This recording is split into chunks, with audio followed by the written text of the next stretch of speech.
2.5%의 성장률에 끈적끈적한 서비스 물가를 고려한다면 근원 물가가 지금 3.3에서 연말에 한 2.8, 2.7 이렇게 떨어지기는 어렵다라는 거죠. 네. 기껏해야 3.0. 연준의 2% 근원 물가 목표에는 상당히 못 미치는 여전히. 굉장히 높은 네. 물가 수준이기 때문에 높은 경제 성장, 양호한 경기 흐름을 얻는 대신에 물가는 조금 적게 더디게 떨어진다면 내년도 연준의 금리 인하 궤적이 분기별 한 25bp 베이비 스텝 한 4번, 저는 한 100bp를 넘기기는 어려울 것이다.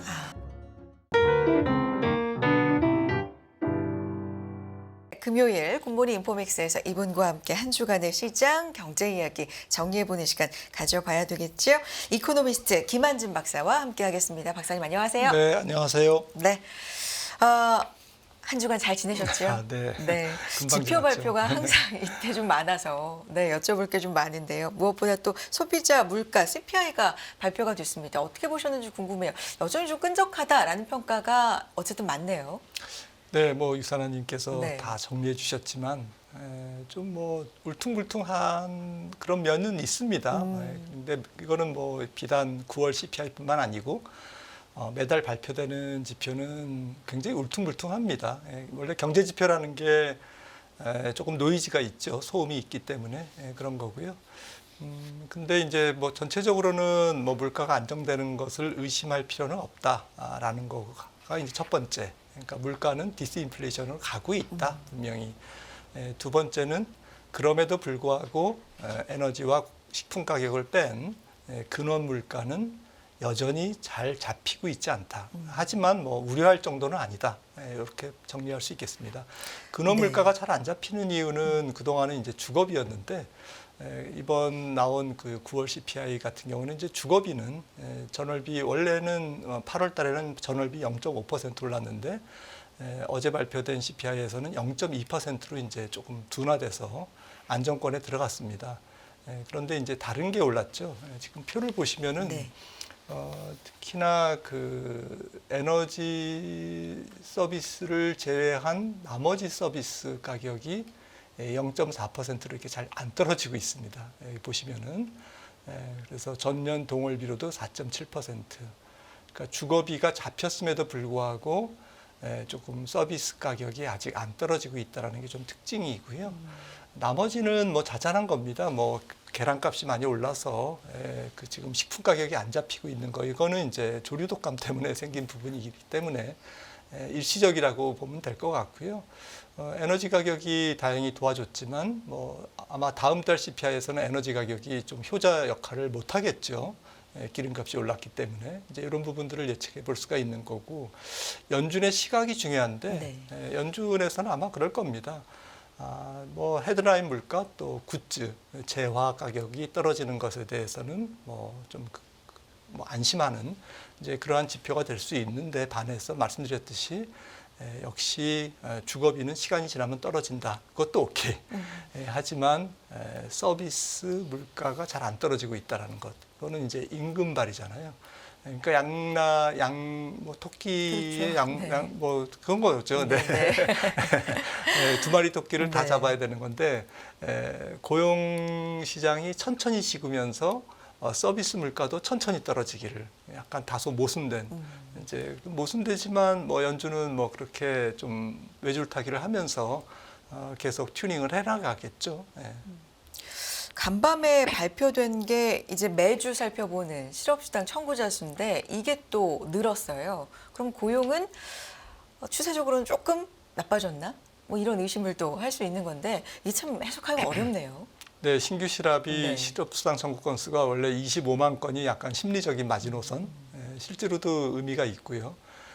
그런데 이제 한 주간 지표이기 때문에 그렇죠. 너무 의미를 네. 두기는 뭐하고 특히 10월 5일까지 집계된 데이터이기 때문에 허리케인 헬렌 영향이 있습니다.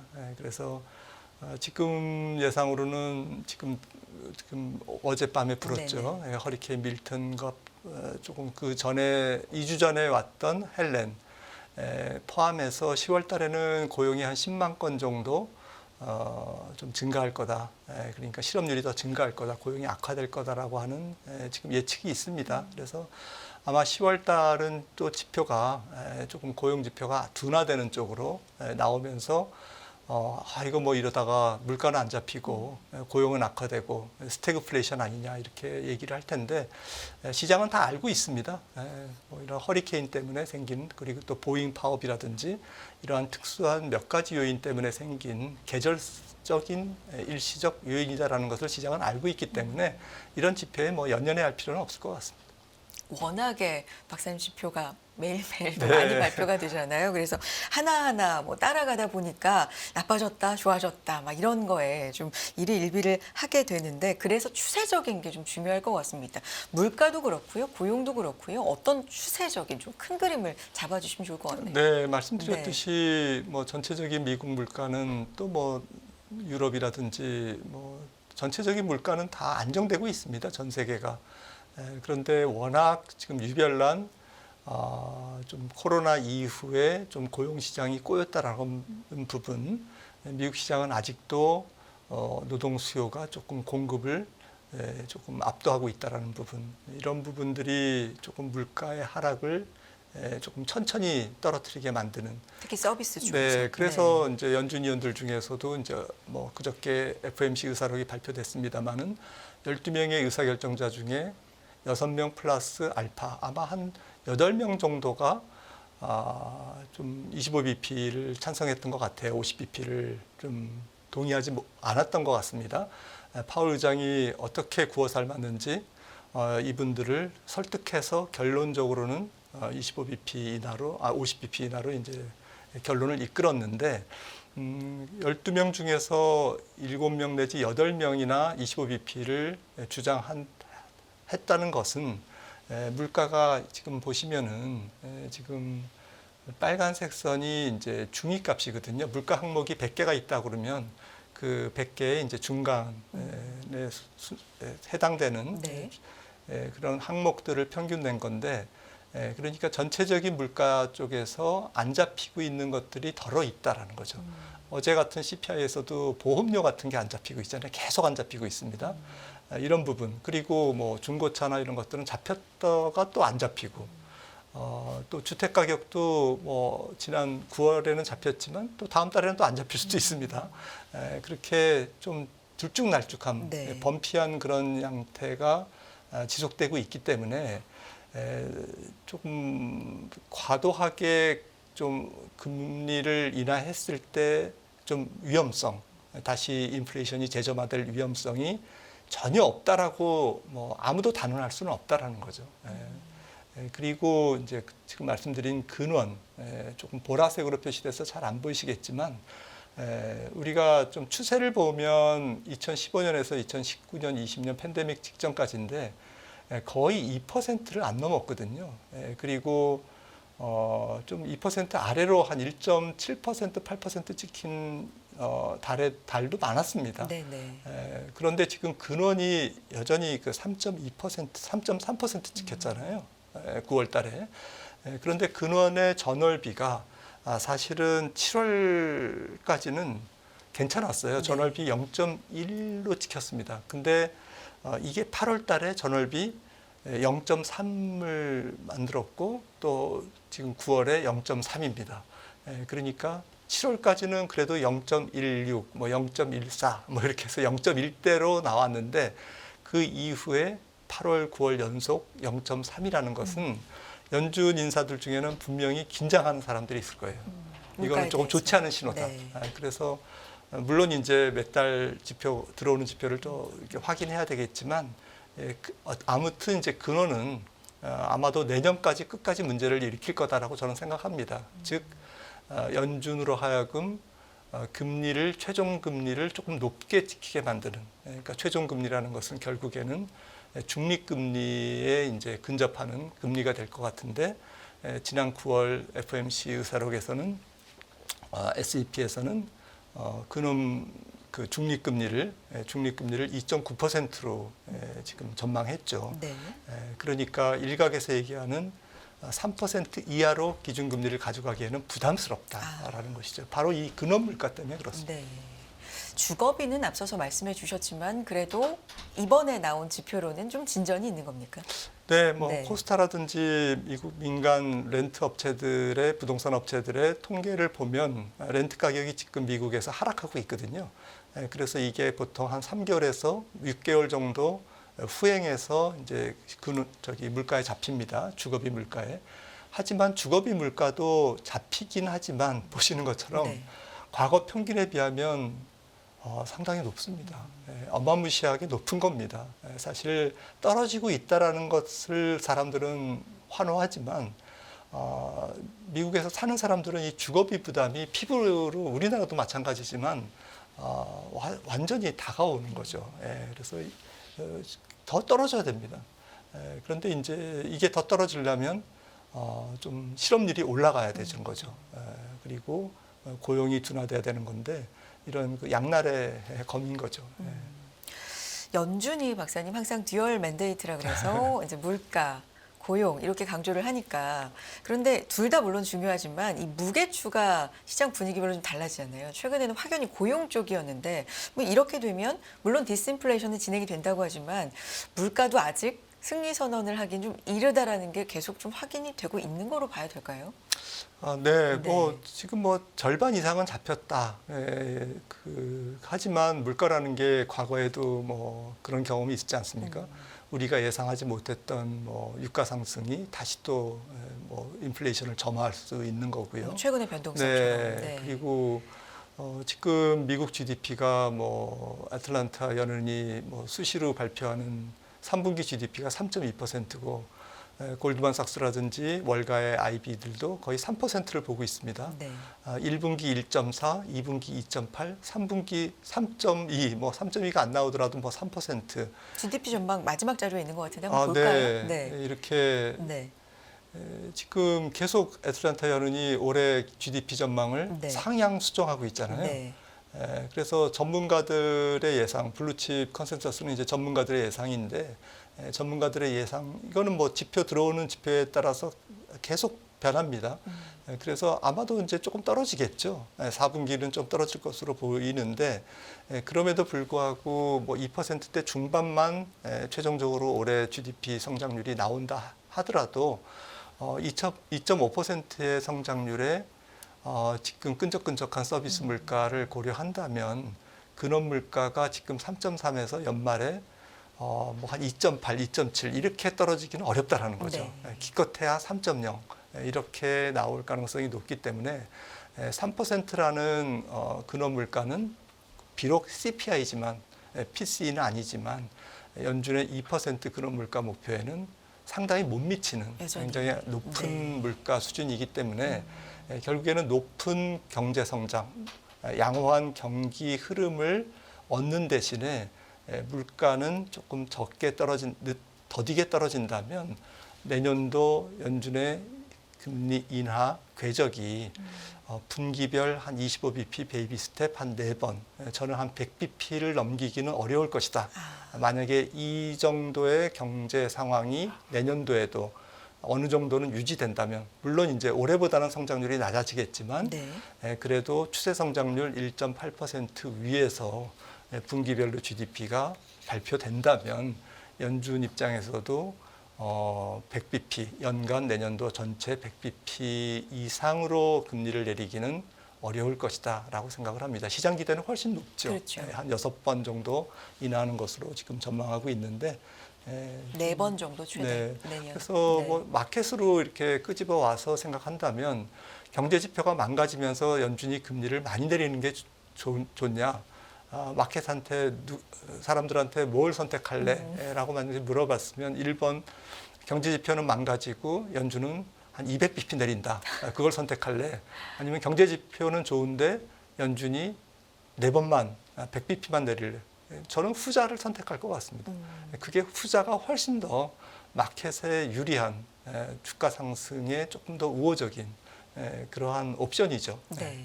그런데 그쪽을 박사님도 네, 예상하시는 거네요. 네. 좀 더 시장에 좋은 쪽. 네, 네. 네. 그리고 그렇게 될 것 같다라고 예상을 하시는 건데 이제 내년에 연간 100bp 최대 100bp를 이제 지금 추세라면 생각을 하시는 거고 올해도 당장 사실 지난 FOMC 때 B컷 하고 나서 연속 B컷 가능성이 좀 높았다가 이게 점점 줄어들어요. 이제는 25bp 가능성이 훨씬 높고 동결 가능성도 조금씩이지만 좀 높아지거든요. 지금 흐름은 어떻게 보세요? 동결 가능성도 정말로 있습니까, 박사님? 네, 뭐 동결 얘기도 네. 어제 뭐 조금씩 나오고 네, 있어요. 아틀란타 네. 연은 총재가 얘기했죠. 근데 제 생각에는 동결은 좀 내다보기 어렵지 않을까. 25bp 나라를 좀 생각하는 게 앞서 말씀드렸듯이 물가 추세가 안 잡히고 있는 것은 아니고 지금 물가가 한 3%, 근원 물가 기준으로 3%라고 하더라도 기준금리가 지금 5%잖아요. 3%와 5%의 그 괴리가 2%포인트나 있기 때문에 연준이 지난 9월 FOMC 끝나고 재조정이라는 단어를 한 10번 이상 썼는데 이 물가와 현재의 기준금리의 간극, 이 간극을 재조정해야 할 필요가 있는 거죠. 연준 입장에서는 앞에 부분에 좀 조기에 재조정을 많이 하고 뒤로 갈수록 조금 재조정을 천천히 하는 게 금리를 천천히 떨어뜨리는 게 위험이 적죠. 왜냐하면 고용시장이 혹시라도 망가지는 것을 막기 위해서 그리고 이제 9월 달에는 뭐 파월은 극구 부인했지만 아무래도 대선을 한 달여 앞둔 상태에서 인하 쪽으로 더 설득을 위원들을 설득했다고 저는 생각을 하고 있고요. 뭐 FOMC 회의록이 공개가 돼서 네, 추측을 해보니 네, 조금 정치적인 개입이 그런 의도가 본인은 뭐 끝까지 부인하겠지만 뭐 역사에 어떻게 평가될지 모르겠지만 아무튼 조금 연준이 갖고 있는 옵션 중에서 조금 연준은 위험도 피하고 또 대선에도 조금 유리하게 그렇게 결정하는 그렇다고 해서 연준을 비난할 수 없는 게 앞에 많이 내리는 것이 결코 조금 비합리적이고 부적절한 행동이었다라고는 비난할 수 없거든요. 왜냐하면 우리가 경제를 다 하는 것도 아니고 경기 침체가 빨리 올 수도 있지 않습니까? 그랬을 때 그거를 조금 막기 위한 그런 연준의 옵션 중에 여러 옵션 중에서 연준은 이제 그런 50bp 인하를 선택했다. 약간의 미리라는 네. 감이 있어도 그 얘기는 전체적으로 내릴 폭은 정해져 있는데 앞서 말씀드렸듯이 근원 물가가 천천히 떨어질 거기 때문에 내년까지 연준 입장에서는 전체 내리는 금리 인하의 궤적, 금리 인하의 폭이 있는데 그 중에서 앞에 많이 썼기 때문에 뒤로 갈수록 시장의 기대보다는 천천히 움직일 가능성이 있다라는 거고요. 하지만 뭐 11월 FOMC는 금리 인하 초반이잖아요. 네. 그래서 아직까지는 선택할 수 있는 옵션을 쓸 것 같습니다. 그 선택할 수 있는 옵션이 25bp 인하인 거죠. 그래봤자 75bp 두 달 한 번 건너뛰고 인하한 거니까 뭐 전혀 무리가 없는 거죠. 그래서 시장이 지금 다수 예상하는 대로 25bp 네. 인하로 단행을 할 것 같다라는 말씀이시고요.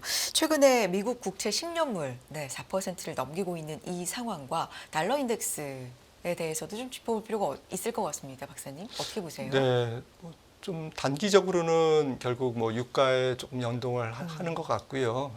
미국채 금리가 좀 장기적으로는 저는 인식의 전환이 필요하다고 봅니다. 어떤 말씀이냐면은 역대 금리를 인하하는 여러 시기가 있지 않았겠습니까? 굉장히 여러 번 있었는데 그런 과거의 금리 인하 때보다는 지금은 국채금리 측면에서 하방 경직성이 굉장히 클 수밖에 없는 그러한 시기의 금리 인하에 해당된다라고 볼 수가 있는 건데요. 이거는 뭐 더 잘 아시다시피 뭐 부채가 다 들어 있습니다. 미국만 아니라 또 전 세계가 부채가 많이 늘어 있고 특히 미국의 부채가 어마무시하게 늘어나 있죠. 그리고 재정 적자도 지금 계속 안 좋아지고 있습니다. 그리고 최근에 2024년 회계연도만 해도 미국 정부의 재정 지출은 그전 팬데믹 이전에 비해서 거의 2배 지출했거든요. 그러니까 거의 2%에서 3% 사이의 성장률에서 올해 미국 재무부는 과거보다 훨씬 더 돈을 많이 썼다라는 거죠. 그 돈을 많이 썼으니까 또 성장률이 높게 나온 걸 수가 있는 거고요. 그것이 이제 뭐 정치적인 의도든 어쨌든 뭐 팩트는 그렇습니다.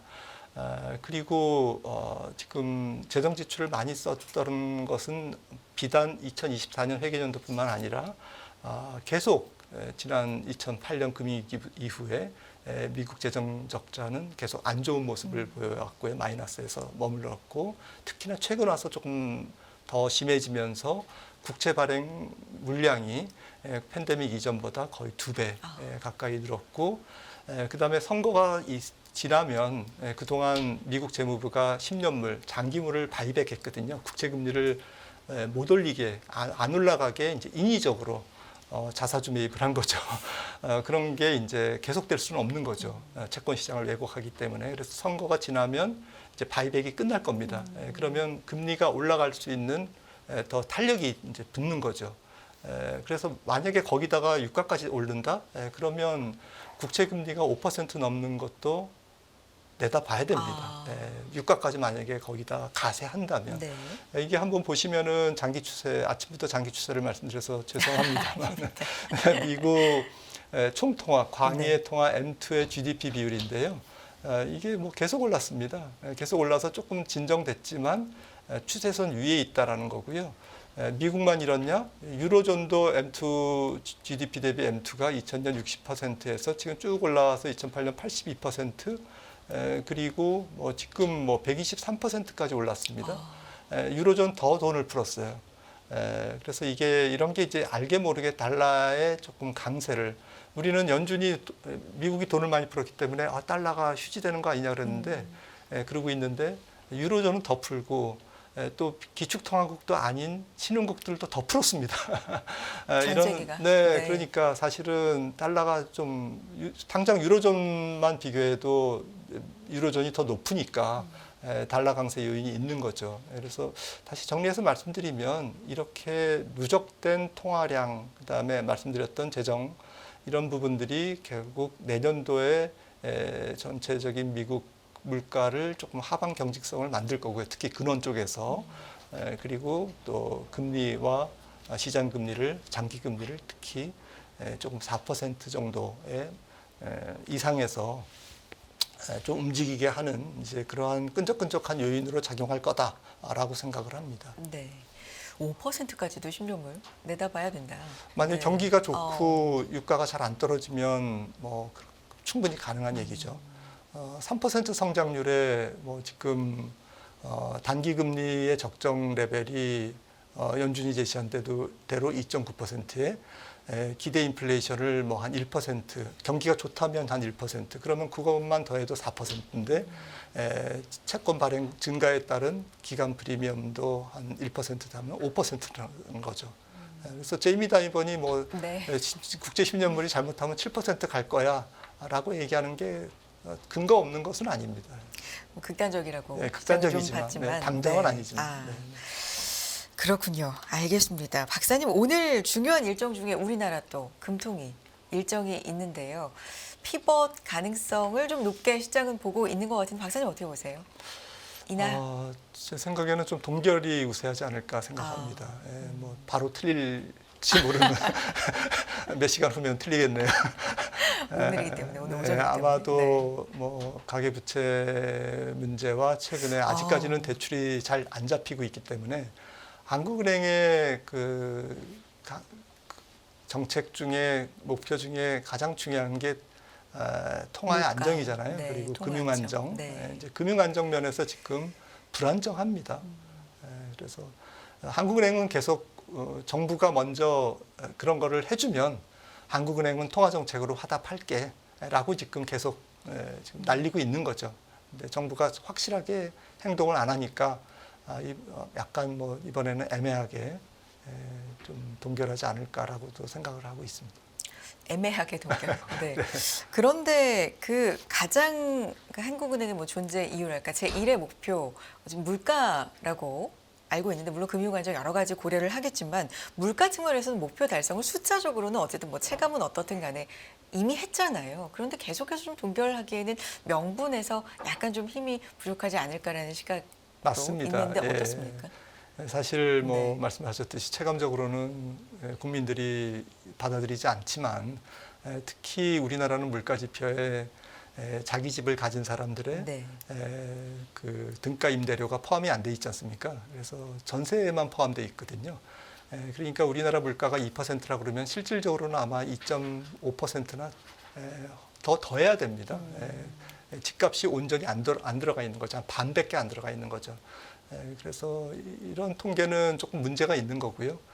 그래서 한국은행은 이제 그것까지도 고려하고 있는 것이죠. 그럼 명분이 없다라고는 얘기할 수 없습니다. 아, 무리는 아니다. 네. 네.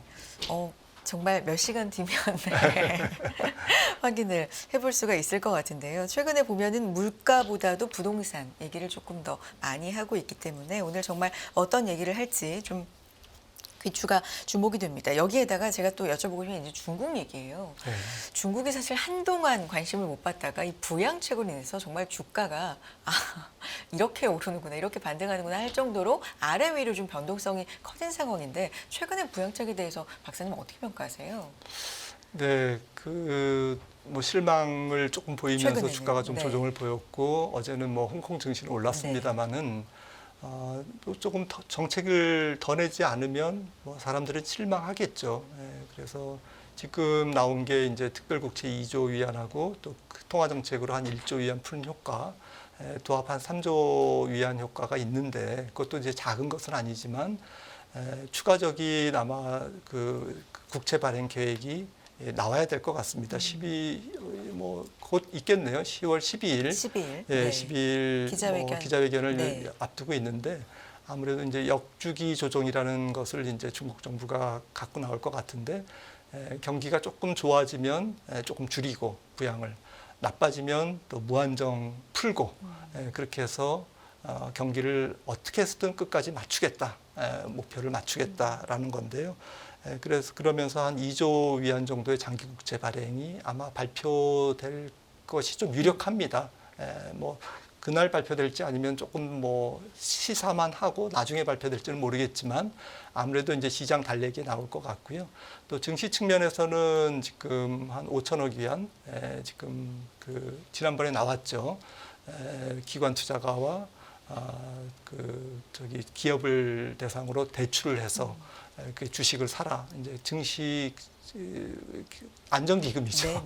증안기금이 이제 발동이 됐는데 이 부분이 이제 액션에 들어가는 그러면서 이제 증시를 부양하는 그러한 효과가 연달아 있기 때문에 아무래도 이제 연말까지는 계속 부양책의 에드벌룬을 중국 정부로서는 띄우겠죠.